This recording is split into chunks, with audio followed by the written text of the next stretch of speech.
That will be the paddling.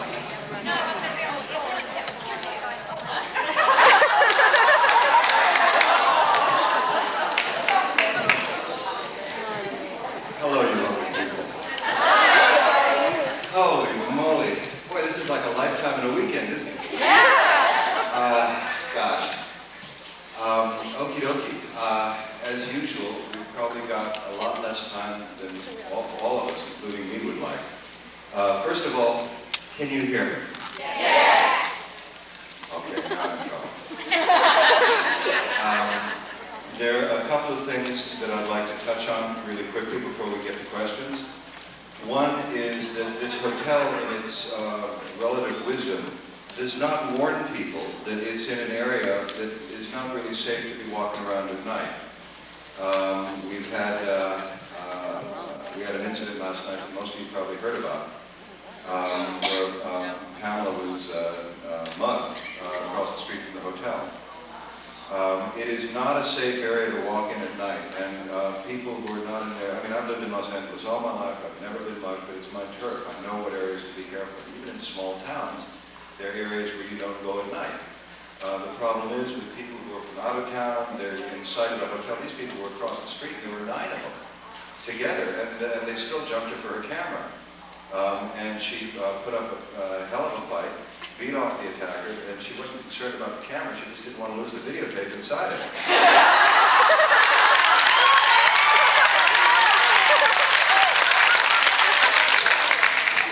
She apparently chipped the curb with her head too, so she's doing good. But the thing that's sort of special for me is that the idea that we talked about at my fan breakfast yesterday morning, which was forming our band of angels to help take care of each other, mutual help and support group. I mean, literally yesterday got a run for its money. Miranda, I don't know if you heard, her father was taken ill and she got a call and was very worried about him. It turns out that he is in fine shape. It's not a life-threatening situation. They've got his temperature and his blood pressure down. We had grief counselors for her. Inez volunteered. We had people helping, ready to organize travel arrangements if she needed it. It was really, I was so proud of you guys because everybody just came through aces. And then last night with Pam, we had a crowd of people around her. We bullied the hotel into actually getting the police and the med techs into the lobby.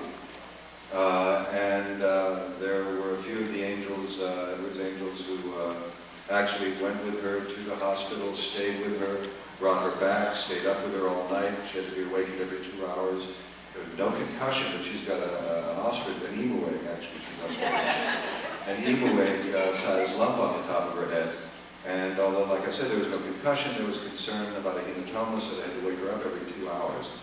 And having spent the night in the hospital with an actor about a month or so ago, we were in a special effects accident, and he was Billy Wood, wonderful young actor, was burned, second and third degree burns all over his face and neck. Billy is a miraculous healer and was fine. We went back after a couple of weeks and were able to finish the film. He had skin grafts and everything. But with the luck of the devil, the angel, only one side of his face was burned, so we were able to finish it on the other side of his face. But he will heal without scarring. But having spent an entire night tending somebody, I know how much it takes out of you. The next day, Billy was fine and on the phone, and I had a couple of girls, cooking for him in the room and everything, and he was bopping around with the music on the door open, and I was hammered. I staggered in thinking I'd, be quiet and dark with people outside the front door and everything. He was having a high all the time. So anyway, we're going to recognize these angels, especially for their unselfish generosity, later on today. They were wonderful last night, and it's an idea that I'm very excited about. And what we're going to do is basically set it up so that everybody in the fan club with one phone call can basically trigger a mechanism that gets letters or prayers or phone calls or counseling or whatever is needed. And I think that the concept of an extended family really applies. In the world we live in today, more and more we appreciate how important family and friends are.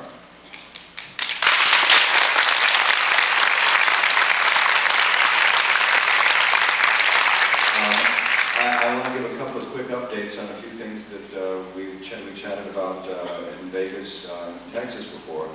The work that I'm doing with Native American cultural resources in the city of Malibu continues. About a year ago, I warned everybody from the beginning, 5 or 6 years ago, that at a certain point I'd fade to the brush with a smile on my face, having done my work. The work that I set out to do, which was to write a good law and to set some precedent, I achieved. The precedent specifically being that for the first time, this is embarrassing, for the first time in the history of the United States, well, by law, every city has a city archaeologist, because when people build, they have to get an archaeological permit by state law. That archaeologist is always a male Anglo academic. The Native American is called a site monitor, and he's given usually $5 and a bottle of whiskey and told to go away. What we did, I created the position of Native American Cultural Resource Manager for the city, and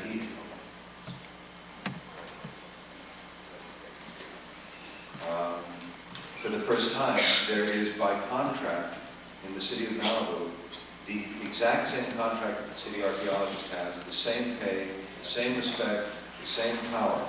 So what we did is set precedent. And the sad thing is that when I left to do the film that I did in Texas last month, well actually it's almost getting closer to 2 months ago that I started it, the city manager, who has really the power along with the city council in the city,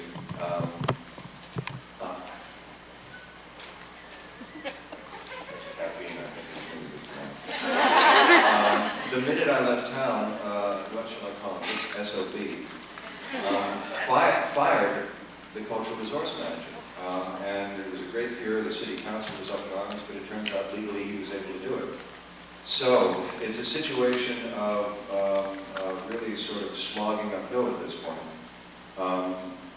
I felt that I'd done the work that I intended to do a year ago. On the other hand, we're now dealing with a couple of developers who have very deep pockets and are very tenacious and have absolutely no ethics at all. They've come after every one of us, and they finally came after me and tried to close down my wife's horse business, which had nothing to do with me or the politics, or, just happened to be on my ranch, and, I take as much credit for it as I can, but she does all the work. Anyway, so we're in sort of deep doo-doo at the moment in terms of this fight, but nonetheless the fight continues. One of the things that I set 3 goals about 6 years ago. One was to write a good law and set precedent for the Native Americans. 2 was in land conservation to preserve the canyon that I live next to, and we now have most of that made into Santa Monica Mountains Conservancy parkland. And the 3rd was to write the laws to grandfather the equestrian people in Malibu, one of which I am. And I learned to ride there when I was 4, and there's a tradition there, and many, many horse ranches. Everything from professional, commercial things like mine to families who have 2 or 3 horses on board for a couple of friends to pay the feed bill for their own horses. I feel pretty much I've achieved the first 2 goals. I'm within a couple of months of achieving the second. On the first leg of that, we got 2 unanimous votes from the city council. When these developers attacked me, they tried to get me to shut down because we're in a rural residential area and I have a commercial boarding facility. The thing is, the laws haven't been made yet in the city, and the commercial and the boarding facilities in Malibu have been there for generations.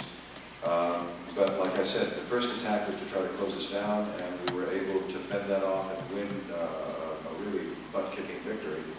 But now we have to do the next thing, which is to write the law and grandfather clause everybody in so that within the bounds of the city, county, and state health and safety laws, horses, which have always been part of Malibu's tradition, continue to be.